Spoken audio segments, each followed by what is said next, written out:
Bab 52. Sore itu, mereka benar-benar berangkat. Langit Jakarta masih menyisakan warna jingga saat pesawat yang membawa Raven dan Nadila lepas landas. Di dalam kabin, Nadila tak bisa menyembunyikan rasa antusiasnya. Matanya berkali-kali menatap ke jendela, seolah takut melewatkan satu detik pun dari perjalanan pertamanya ke luar negeri. Raven hanya memperhatikannya dalam diam. Ada sesuatu yang hangat mengalir di dadanya. Wanita ini dulu hanyalah sebuah nama dalam perjodohan. Seseorang yang bahkan tak pernah ia bayangkan akan hadir dalam hidupnya. Namun sekarang, ia adalah satu-satunya orang yang ingin ia lindungi, ia bahagiakan, dan tak ingin ia lukai sedikit pun. Raven memalingkan wajah, menatap lurus ke depan. Tanpa sadar, ia tersenyum tipis.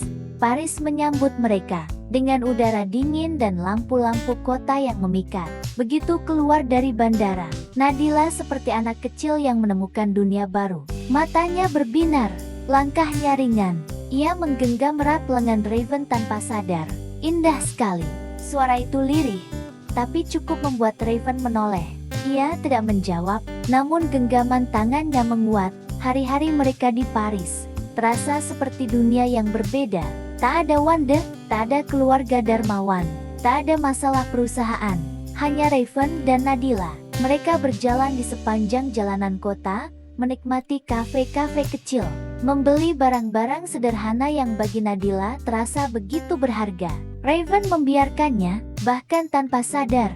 Ia menikmati setiap momen itu, melihat Nadila tertawa, melihatnya tersenyum tanpa beban. Raven menyadari sesuatu.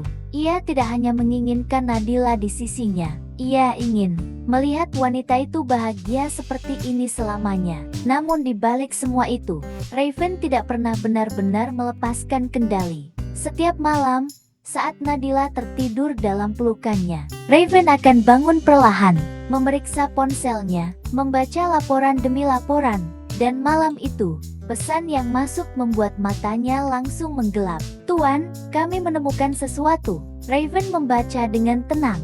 Namun detik berikutnya, rahangnya mengeras. Wanda juga terlibat.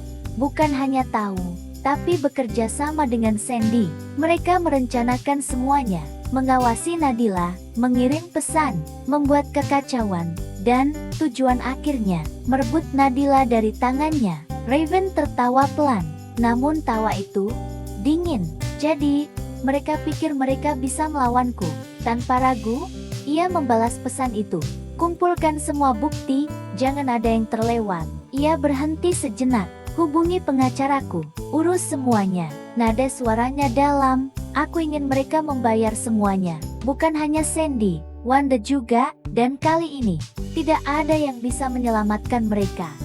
Beberapa hari kemudian, semua berjalan sesuai rencana Raven. Bukti sudah lengkap, laporan sudah masuk, dan tanpa banyak suara, langkah hukum mulai berjalan. Di Paris, Raven menerima banyak panggilan. Dari kakeknya, dari kakaknya, dari pamannya, dari tantenya, semuanya tidak ia angkat. Ia sudah tahu isi pembicaraan mereka, pasti tentang Wanda, tentang keputusan yang ia ambil. Namun untuk pertama kalinya, Raven tidak peduli. Hubungan baik itu sudah rusak sejak Wanda berani menyentuh Nadila. Hingga akhirnya, panggilan dari ibunya masuk. Raven menatap layar beberapa detik, lalu mengangkatnya. Suara di seberang terdengar tegang. "Apa yang sebenarnya terjadi, Nak?" Ia diam sejenak, lalu menceritakan semuanya, tanpa dilebihkan, tanpa dikurangi. Di ujung sana, sunyi. Mamanya tidak menyangka, selama ini, ia menganggap Wanda seperti anak sendiri. Lembut, anggun, namun kenyataannya jauh berbeda. "Jaga Nadila baik-baik." Suara itu terdengar berat. "Jangan sampai dia terluka." Raven terdiam. Untuk pertama kalinya, ia tidak membantah. Lalu suara itu kembali terdengar, sedikit berubah. "Kalian sudah menikah beberapa bulan, dan kapan kamu memberiku cucu?" Raven langsung terdiam. Langkahnya berhenti. Matanya sekilas melirik ke arah Nadila yang masih tertidur pulas. Wajahnya berubah canggung. Tanpa menjawab, ia mencari alasan, dan langsung menutup telepon. Masalah itu akhirnya selesai. Namun bagi Raven, ini bukan akhir, ini awal. Ia kini tahu seberapa jauh orang-orang berani melangkah untuk merebut sesuatu darinya. Dan ia tidak akan membiarkan hal itu terjadi lagi. Perlindungan terhadap Nadila akan diperketat. Tanpa sepengetahuan wanita itu, 2 hari berlalu, Nadila semakin menikmati Paris. Tawanya semakin lepas, senyumnya semakin sering. Raven memperhatikannya, lalu membuat keputusan. Ia memperpanjang waktu mereka. 1 minggu lagi, ia ingin lebih lama di sini. Lebih lama, hanya berdua. Hari-hari mereka berubah menjadi seperti pasangan yang sedang berbulan madu. Setiap pagi, mereka bersama. Setiap siang, mereka berjalan. Setiap malam, Raven tak pernah menahan dirinya.